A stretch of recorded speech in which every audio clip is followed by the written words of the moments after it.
BBC বাংলার অধিবেশন প্রবাহতে আপনাদের স্বাগত। আজ আপনাদের সাথে লন্ডন স্টুডিও থেকে আছি মানসী বড়ুয়া, আর ঢাকায় আমার সাথে থাকছেন আকবর হোসেন। জানিয়ে দিব এই মুহূর্তে আলোচিত সমালোচিত যুদ্ধের আপডেট আন্তর্জাতিক সংবাদ। প্রথমেই জানিয়ে দেব ট্রাম্পের আমলেই কি তবে তৃতীয় বিশ্বযুদ্ধ শুরু। এরপর থেকে কি হতে যাচ্ছে ইরানে, রহস্যময় বিমানে করে অস্ত্র পাঠাচ্ছে রাশিয়া। আরো জানিয়ে দেব এবার একসাথে 3 দেশ থেকে ইসরায়েলে মুহুর্মুহু হামলা। এবং সর্বশেষ থাকছে নেতানিয়াহুর পদক্ষেপের পর তুরস্ক ইসরায়েল সংঘাত শুরু। এতক্ষণ শুনছিলেন সংবাদ শিরোনাম, এখন বিস্তারিত।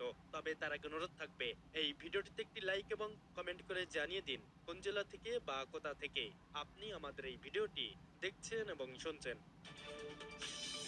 ট্রাম্পের আমলেই কি তবে তৃতীয় বিশ্বযুদ্ধ? একবিংশ শতাব্দীর বিশ্ব রাজনীতি এখন আর কূটনৈতিক সৌজন্য কিংবা আন্তর্জাতিক ঐক্যমত আবদ্ধ নয়। শক্তির প্রদর্শন, ভূ রাজনৈতিক হিসাব আর পরশক্তির দাপটে দিন দিন আরো অস্থির হয়ে উঠছে বৈশ্বিক ব্যবস্থাপনা। এই অস্থিরতায় কেন্দ্রবিন্দুতে রয়েছে যুক্তরাষ্ট্র আর তার নেতৃত্বাধীন ধরন ঘিরে বেড়েছে অনিশ্চয়তা। বিশেষ করে মধ্যপ্রাচ্য আবারও পরিণত হয়েছে বৈশ্বিক সংঘাতের সবচেয়ে বিপজ্জনক মঞ্চে।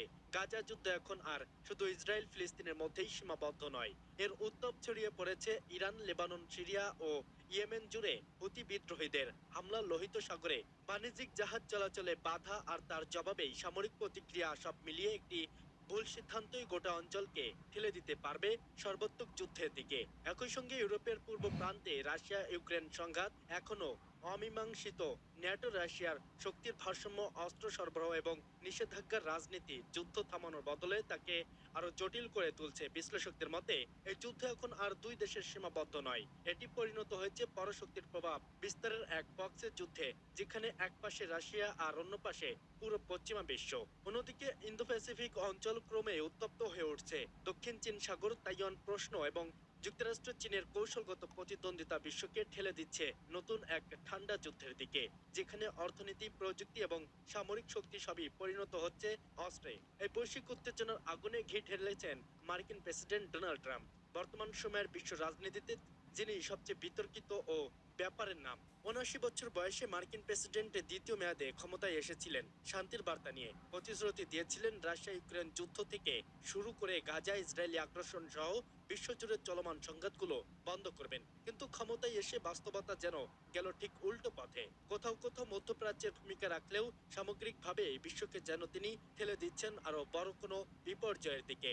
বিশ্বজুড়ে দাদাগিরি দেখালেও আন্তর্জাতিক আইন কিংবা বহুপাক্ষিক কাঠামোর ন্যূনতম তোয়াক্কা করছে না ডোনাল্ড ট্রাম্প। সম্প্রতি এক টকশোতে প্রকাশ্যে ঘোষণা দিয়েছেন তিনি কোনো আন্তর্জাতিক আইনের ধার ধারেন না। তিনি দাবি করেছেন তার পররাষ্ট্রনীতি কোনো লিখিত আইন নয়, বরং সম্পূর্ণভাবে নিয়ন্ত্রণ হয় তার নিজস্ব রাজনৈতিকতায়। খবর বিশেষ প্রতিবেদনে।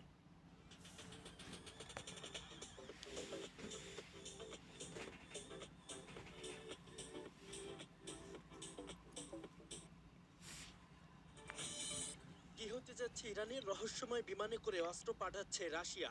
ইরানের চলমান সরকারের বিরোধী আন্দোলনের মধ্যে দেশটির ক্ষমতাসীন সরকারকে সাহায্য করতে রাশিয়া রহস্যময় বিমানে করে অস্ত্র পাঠাচ্ছে বলে বিস্ফোরক দাবি করছেন ব্রিটিশ সংসদ সদস্য টম টুগেন্ডার। তিনি দাবি করেছেন তেহরান রাশিয়ার মালবাহী বিমান অবতরণ করেছে এবং ইরান থেকে বিপুল পরিমাণ স্বর্ণ দেশের বাইরে সরিয়ে নেওয়া হচ্ছে। টুগেন্ডার এই পরিস্থিতিকে পতনের পরবর্তী জীবনের পরিস্থিতি হিসেবে অভিহিত করেছেন। তার মতে রুশ বিমানে করে অস্ত্র ও গোলাবারুদ ইরানের আসার সম্ভাবনা রয়েছে, আর বিপরীতে দেশটির প্রভাবশালী ব্যক্তিরা নিজেদের সম্পদ সুরক্ষিত করতে স্বর্ণ সরিয়ে নিচ্ছেন। টিম টুগনেট আরো ইঙ্গিত দিয়েছেন ইরান সরকারের অনেক জ্যেষ্ঠ কর্মকর্তা নিজেদের নিরাপত্তা নিশ্চিত করতে বিদেশি গোয়েন্দা সংস্থাগুলোর সঙ্গে যোগাযোগ শুরু করেছেন।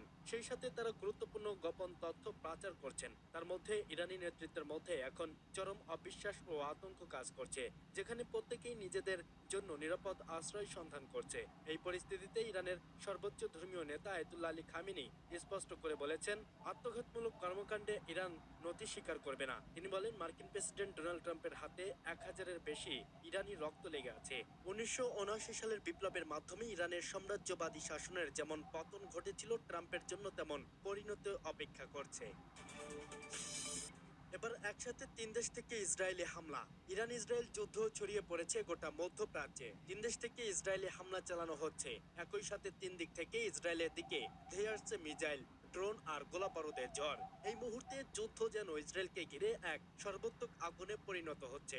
এতে ভয় আর আতঙ্কের দিশেহারা অবস্থা তেল আবিবের। নেতানিয়াহুর বাহিনীর বিরুদ্ধে ইরান ছাড়াও হামলা চালানো হয়েছে ইয়েমেন ও ফিলিস্তিনের গাজা থেকে। ইরানের বৃষ্টির মতো মিসাইল হামলার আতঙ্ক কাটতে না কাটতেই ইয়েমেনের বিদ্রোহীরা যুক্ত হয়েছে ইসরায়েলের বিরুদ্ধে সরাসরি হামলায়। সেই সঙ্গে গাজা উপত্যকাও চুপ করে বসে নেই, সেখান থেকেও একাধিক রকেট নিক্ষেপ করা হয়েছে ইসরায়েলের দক্ষিণ অঞ্চলে।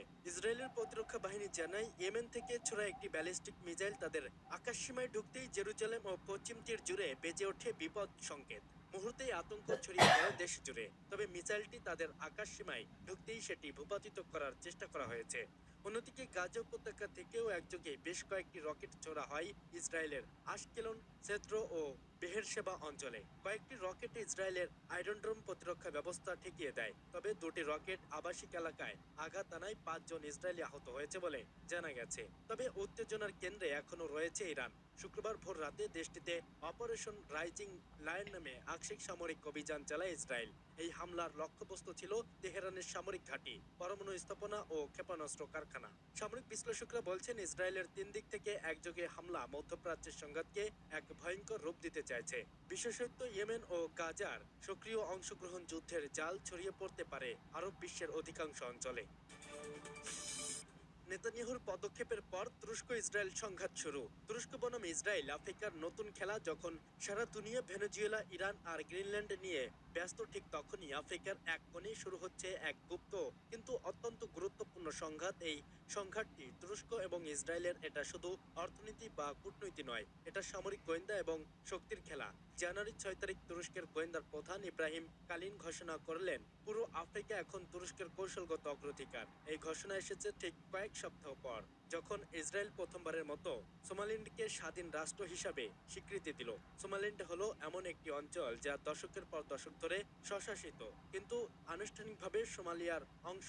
ইসরায়েলের লক্ষ্য এখানে সামরিক আধার তৈরি করা, যাতে তারা হুতি বাহিনী এমনকি মোকাবেলা করতে পারে এবং লোহিত সাগরের নৌ পরিবহন রক্ষা করতে পারে। আর তুরস্ক তারা আফ্রিকার হৃদয়ে নিজের প্রভাব বিস্তার করতে চাইছে।